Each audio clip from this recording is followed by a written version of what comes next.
వంకర బుద్ధి అంటావా అమ్మవా అంటావా అమ్మవా హాయ్ అంటావా అమ్మవా అంటావా అమ్మవా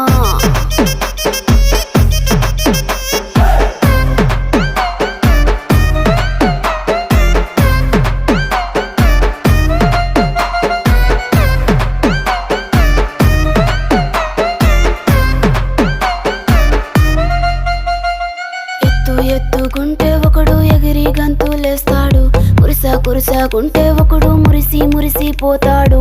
ఎత్తు కాదు కురుసా కాదు, మీకో సత్యం చెబుతాను. అందిన ద్రాక్ష తీపి మీకు మీ మగ బుద్ధే